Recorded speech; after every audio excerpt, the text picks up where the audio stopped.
절대 가치를 놓고 야 해외 우유는 그렇게 싼데 한국 우유는 왜 비싸 이러면 저는 할 말이 없습니다. 그렇죠. 예, 경쟁 자체가 안 됩니다. 풀 1kg에 10원도 안 되는 거를 먹이는 미국하고 풀 1kg에 1,000원짜리를 먹이는 한국하고 그거를 같이 비교해 놓고 하면 대한민국의 낙농은 존재 자체가 불가능하죠.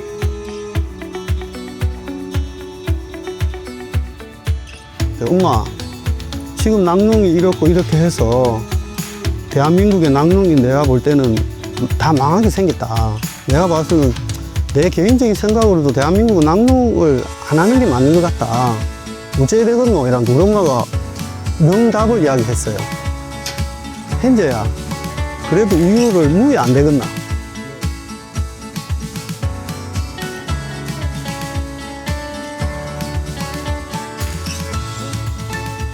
오늘은 안성에 있는 송영신 목장에 찾아와 봤습니다. 오늘 찾아온 이유는 하현재 원장님을 만나 뵙기 위해서죠.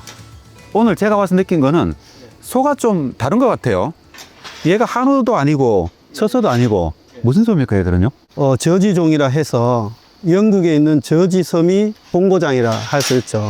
그래서 이제 보기에는 색깔은 한우처럼 생겼지만 이 소도 젖소입니다. 젖소. 젖소요? 예, 예. 그래도 이제 옛날에 봤던 홀스타인 종보다는 얼룩소 있잖아요.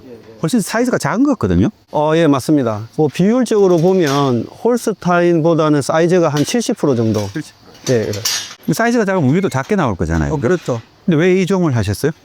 어쨌든 뭐 모든 산업이 사람이 먹고 사는 문제가 다 똑같겠지만 지속 가능해야 되잖아요. 그죠? 그래서 저는 이제 대한민국에는 한 40만 두 정도 되는 젖소가 모두 홀스타인인데 저는 좀 차별화를 통해서 좀 우리 목장을 지속 가능하게 해볼까. 이제 좋다기보다는 제가 볼 때는 좀 다양성을 좀 시도하는 거죠. 어찌됐든 우리나라는 말씀드린 것처럼 약 40만 두의 젖소가 단일 품종으로 홀스타인만 있으니까 가장 제1 요소는 어쨌든 품종이거든요. 그래서 이제 다양한 거, 또 내가 먹어보지 못한 거, 좀 색다른 거를 찾는 게 하나의 어떤 현상이니까 더 좋다, 이것보다는 다르다. 그래서 다른 품종을 한번 선택해봤습니다. 그래도 이제 앞에 지속 가능성을 말씀하셨는데 다른 것만 가지고 지속 가능하지는 않잖아요. 그래 저지를 선택한 그 이유가 있을 거잖아요. 그죠? 그래서 이제 저지소의 특징을 좀 보다 하면 홀스타인 소에 비해서는 우유의 고형분이라 하죠. 유지방, 유단백, 이 특히 좀 홀스타인 종보다는 한 15에서 20% 정도 높습니다. 예, 예. 그 다음에 아까 사이즈는 홀스타인의 70% 정도 해당된다 했는데 우유가 나오는 양은 홀스타인의 한 75% 정도 나와요. 그래서 이제 자동차로 치면 연비는 좀 더 높습니다. 좀 더 과학적으로 이야기하면 에너지 전변율이라 하는데 에너지 전변율이 똑같은 사료 1kg를 먹었을 때 우유를 생산하는 거나 고형분을 생산하는 거는 저지가 좀 더 뛰어나죠. 그리고 얘들 품종의 특징이 또 홀스타인에 비해 가지고 더위에 좀 강하다 그러던데 그것도 사실인가요? 그렇죠. 소는 반추 동물이다 보니까 지금 여기 보시는 것은 풀을 하루에 한 이제 이 풀하고 사료하고 합쳐서 약 20에서 30kg 정도를 먹는데 이놈을 먹어서 소화하는 게 아니라 미생물이 발효를 통해서 영양분을 생산한 거기 때문에 그렇죠. 엄청난 발효열을 발생시키거든요. 네네. 이제 그런 측면에서 아까 사이즈도 작고 효율성도 높기 때문에 아무래도 좀 소형종이다 보니까 열 저항성이 좀 높은 거죠. 일반적인 더위에 더 강하다. 그렇죠. 수의사 측면에서 보면 질병 저항성도 이제 홀스타인에 비해서 저지종이 훨씬 더 뛰어납니다. 저도 이제 이 저지종을 들을 때는 이게 고형분이 더 높아가지고 예를 들면 유단백이라든가 유지방산이 더 높아가지고 치즈를 만들 때 많이 쓴다는 얘기는 들었거든요. 그런 특징도 있는가요, 그럼? 최근 한 10년 동안 우리나라 우유 소비의 패턴이 일반적으로 우리가 이야기할 때 우유는 더 이상 마시지 않는다. 이제 우유는 먹는 시장으로 소비 패턴이 바뀌었다. 이제 그러는 거죠. 그 말은 이제 젊은 세대를 중심으로 해서 치즈라든지 버터라든지 유가공품을 더 많이 먹기 시작했죠. 그래서 유럽이라든지 해외 축산 선진국에서는 유가공품을 만드는 품종으로는 홀스타인 외에 다른 품종을 많이 쓰는 그런 경향이 있습니다. 예, 예. 이 저지종으로 바꾸는 데는 10년 이상의 시간이 걸렸어요. 저 2015년도부터 제가 미국 캐나다로부터 개당, 그러니까 암놈만 태어나는 저지 수정란 개당 가격이 한 250에서 280만 원 하는 수정란을 수정란 한 개가 예, 예. 송아지도 아니고. 예, 예. 오. 그래서 우리나라에서는 소를 신품종으로 도입하고자 할 때는 가장 합리적인 기술이 수정란이거든요. 그래서 제가 한 10년 전부터 저지 수정란을 개인적으로 도입해서 한 마리씩 이렇게 번식을 통해서 지금은 한 70마리까지 이렇게 늘렸습니다. 요즘 시대에서 되게 유행하는 단어 있잖아요. 대전환. 예.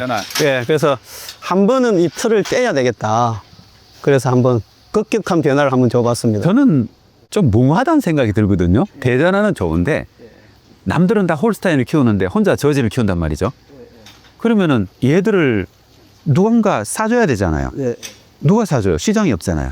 그렇죠. 지금은 뭐 전 세계적으로나 우리나라도 마찬가지로 우유를 생산하는 농가는 생산까지만 하고 그거를 제조 가공하는 거는 큰 유업체가 하는 게 일반적인 상식인데 지금 저희 목장은 하루에 한 500에서 600kg 아주 소량으로만 생산하니까 우유를 생산하는 대기업에서는 이런 소량을 가지고 집유해서 소비자들한테 선보이기에는 너무 좀 힘든 구조죠. 그렇죠. 그래서 이런 구조적인 문제 때문에 어쩔 수 없이 또 미친놈 소리 들어가면서 우유 공장도 직접 하나 만들었습니다. 사실 이제 농장을 하다가 우유 공장, 식품 가공이잖아요. 그것까지 하면 이거 정말 우리가 속된 말로 하잖아요. 망태클 탔다고. 두 가지를 동시에 다 잘하기는 어렵잖아요. 저지종으로 전환해서 차별화하고 그 다음에 우유 공장까지 해서 우유를 유통하는 것이 이 목장을 유지하는 데 반드시 저는 필요하다고 판단한 거죠. 그래서 저는 이 목장을 계속 유지하기 위해서 그거를 하는 거지 기존에 내가 100만 원 벌던 거를 120만 원 벌고 싶어서 하는 건 아니에요. 저지 우유가 그럼 만약에 소비자들이 저지 우유를 찾잖아요. 그죠? 저지 우유가 뭐가 더 좋은가요? 지금 이 질문은 조금 잘못됐다고 저는 생각해요. 더 좋다고는 저는 말하지 않아요. 그냥 우리 우유는 이렇다. 그냥 다르다. 그러면 맛이라든지 좋다 하는 거는 개인적인 취향이니까 나는 이 우유가 내하고 맞는 것 같다. 그러면 그런 소비자들이 선택할 수 있게 저희 목장은 어떤 소를 가지고 어떤 사육 방식으로 생산하고 있습니다. 이렇게만 말할 뿐이죠. 그럼 다르게 질문해야 되겠네요.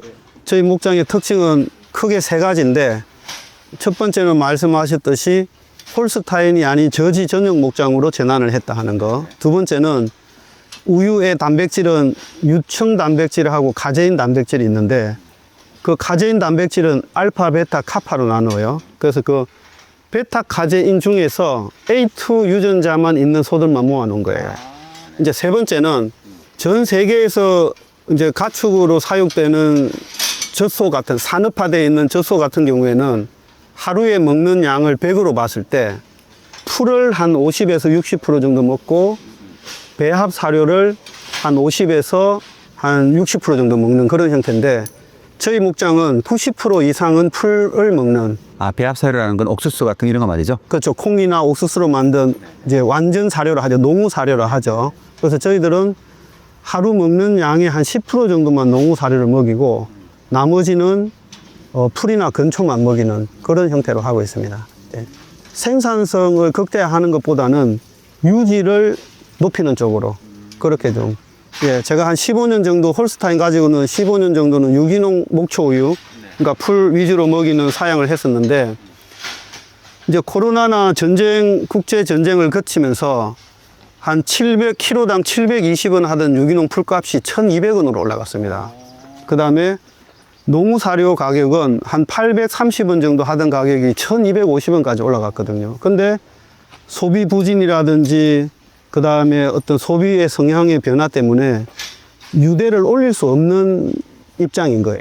그 생산비는 올랐는데. 그렇죠. 생산비는 더블로 올랐죠. 아무리 제가 농업을 사랑하고 소를 사랑하고 하지만 이 지속 가능성에 있어서 첫 번째는 경제성이 돼야 되거든요. 그래서 제가 우리나라에서 지금 이 소비 시장에서는 유기농으로는 먹고 살기 힘들다는 판단을 저는 내린 거예요. 제가 사실은 유기농을 포기할 때가 가장 힘들었어요. 왜냐하면 제가 15년 동안 그거를 지키려고 아둥바둥 했는데 이거를 제가 포기하냐 마냐는 1년 정도 고민한 것 같아요. 그렇지만 돈 앞에서는 어쩔 수 없었습니다. 근데 이 목장이 또 다른 특징이 있잖아요. 우리나라에서 로봇 차규기를 도입한 목장이라고 하더라고요. 예. 로봇 차규기를 도입하면 어떤 게 좋은 거예요? 원래 직업이 수의사다 보니까 하루에 1년 365일 하루도 그러지 않고 착유를 해야 되는 그 노동력에서 벗어나야 됩니다. 그래서 지금 로봇 착유기의 가장 큰 장점은 지금도 저 소가 자기가 원할 때 아무데나 들어가서 이제 착유를 짜는 시스템인데 전 정말 저게 신기했거든요. 예, 풀 써 있는 걸 보고는 네. 우유 품질에도 영향을 주는가요?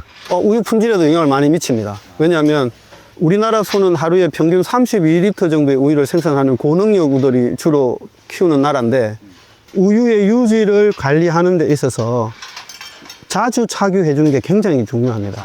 예. 우리나라에서 보기 힘든 굉장히 고품질 우유인데 이걸 차별화해서 팔아야 되잖아요. 어떻게 파실 거예요? 난 그게 걱정이에요, 정말로. 잘 팔아야죠.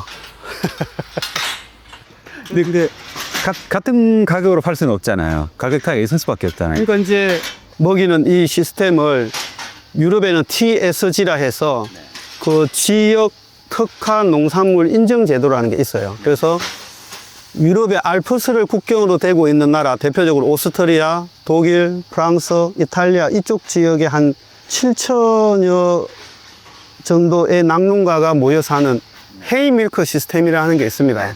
그래서 그 헤이밀크의 사육 방식 그대로를 제가 차용해서 한 15년 정도 이거를 키우고 있는데 지금 우리나라는 보세요. 단일 품종에 또 국가가 정해놓은 단일 가격에 이렇게 하니까 제품의 차별성을 만들기가 굉장히 어려운 구조예요. 그 대표님은 그랬으니까 좀 다양성을 만들고 싶었다는 게 그런 의미인가요? 그렇죠.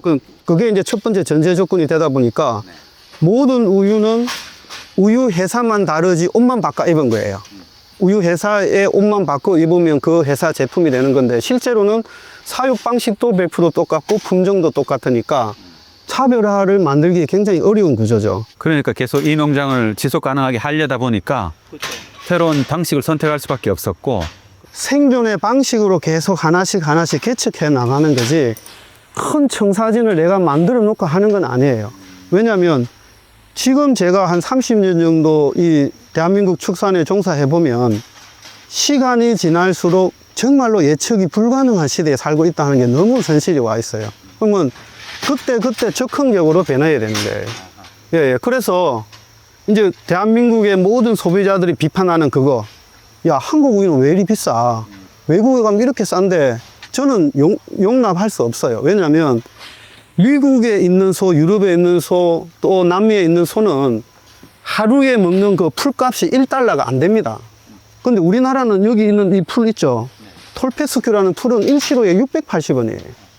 소 한 마리가 전체 먹는 풀값이 1달러가 안 내는 나라에서 생산되는 그 고기나 우유하고 풀 1kg를 수입해서 먹이는 나라의 풀이 700원, 800원 하는 풀을 먹여서 생산되는 우유를 절대 가격으로 평가하는 것은 경쟁 자체가 잘못된 거예요. 그럼에도 불구하고 우리가 먹고 사는 문제에 처해 있는 생업에 있는 사람들 어떤 형태로든 살아남아야 됩니다. 제가 어떤 지구를 살리는 사명감에 그 다음에 냄새를 없애는 어떤 투철한 시민 정신에 하는 게 아니에요. 정말로 내 생존을 위해서는 그렇게 해야 돼요, 이제는. 저도 이제 우리가 여기 일부러 앉았지만은 사실 냄새가 안 나잖아요. 그죠? 구수한 냄새가 나죠. 그죠? 약간 좀 신선한 냄새 좀 나고, 풀 냄새 좀 나고. 여기 와보시면은 농장이 쾌적합니다. 쾌적하고요. 소도 좋은 환경에 살고 있다는 거고. 저도 이제 여기 보면은 베드 머티리얼이라 그러죠. 패딩이 보니까 약간 높은데 아침마다 매번 트랙 타러 가지고 뒤집히시더라고요. 그렇죠. 10몇 년 전에 아들하고 한 약속이 하나 있거든요. 우리 나중에 빨간 스포츠카 뚜껑 없는 거 한번 타보자.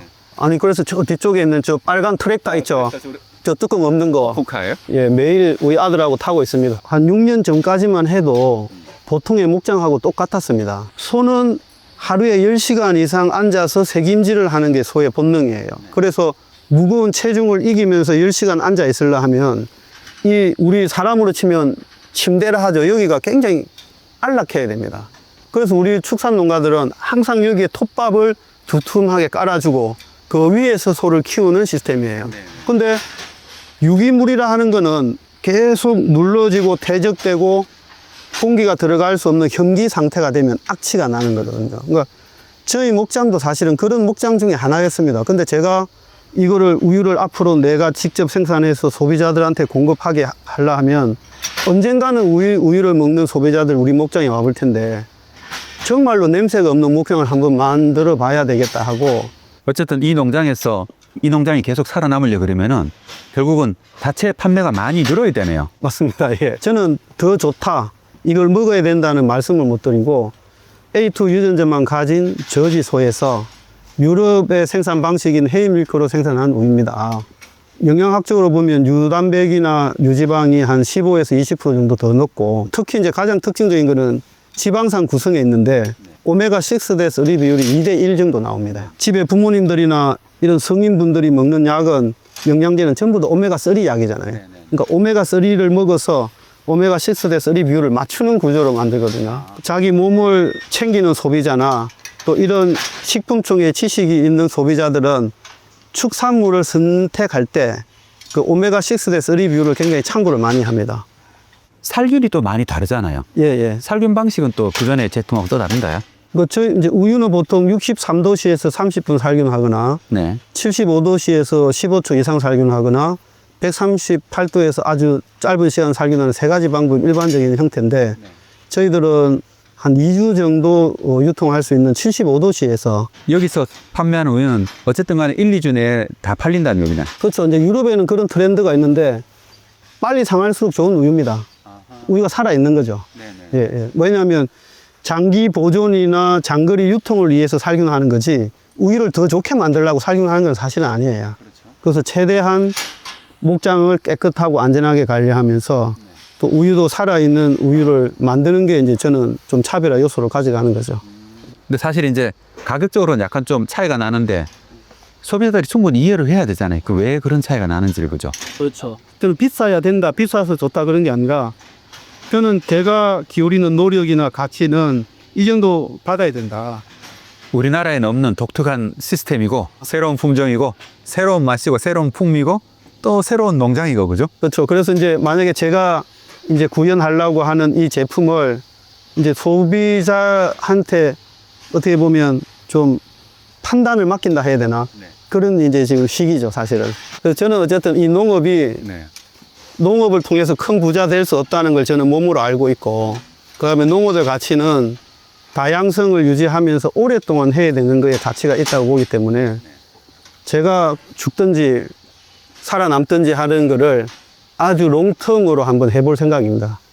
우리나라가 뭐 낙농하기 어려운 여건이고 소비자들이 볼 때 불합리한 측면이 있지만 그럼에도 불구하고 우리나라의 식량의 한 차원으로서 누군가는 우유를 생산해야 된다고 봅니다. 그래서 뭐 누구나 접근 가능한 보편타당한 우유도 만들어야 되지만 또 소비자의 선택을 다양하게 해줄 수 있는 어떤 프리미엄 우유도 좀 필요하다고 생각했고, 그 프리미엄 우유를 만드는 장본인이 내가 한번 돼보자. 예, 예. 마지막으로 이제 우리가 또 퇴비 공장도 한번 둘러봐야 되잖아요. 여기가 이제 채식장이라 하는 거예요. 소는 하루에 한 7번에서 12번 정도 여기 와서 밥을 먹어요. 그러면 이 밥을 먹는 동안에 싸는 똥이 하루에 싸는 똥의 한 60, 70%를 여기서 싸요.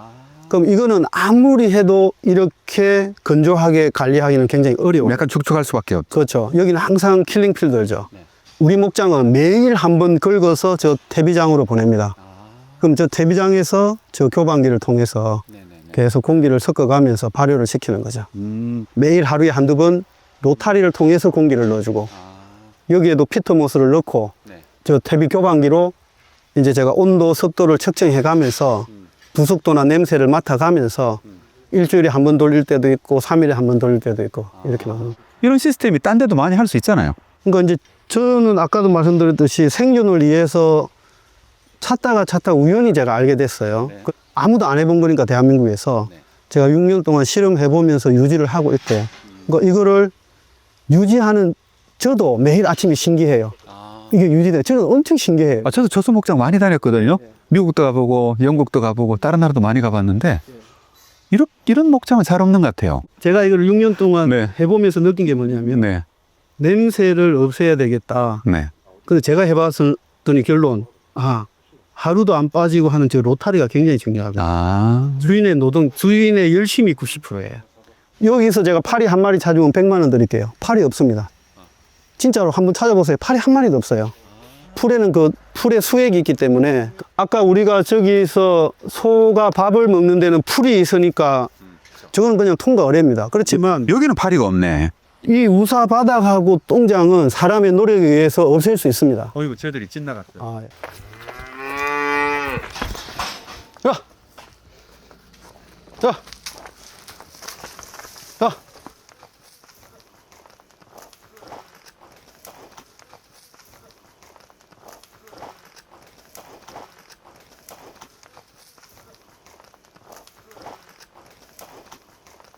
소비자들이 정말 한번 와보시면은, 그렇죠. 아, 이분들이 직접 이렇게 이걸 한번 만져보시면은 무슨 말인지 알 것 같아요. 예. 화면에 냄새를 담을 수 없다는 게 좀 저는 거꾸로 좀 안타까운데 이게 지금 증명되는 게 파리가 없잖아요. 맞아요. 예. 그러니까 소들이 꼬리질을 안 하고 있고 지금 이 계절에 오늘처럼 흐린 이 날씨에는 냄새가 엄청 사실은 올라와야 되거든요. 예. 우리 목장의 가장 큰 자부심은 냄새 없는 아름다운 목장입니다. 어쨌든 이런 훌륭한 목장에서 행복한 소가 생산한 A2 저치 K밀크. 헤이밀크. 예, 예. 아, 감사합니다.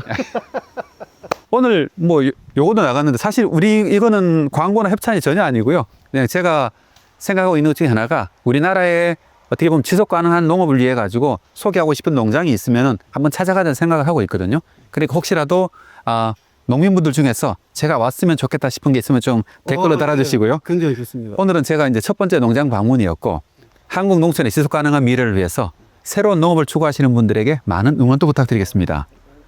마치겠습니다. 네, 고맙습니다.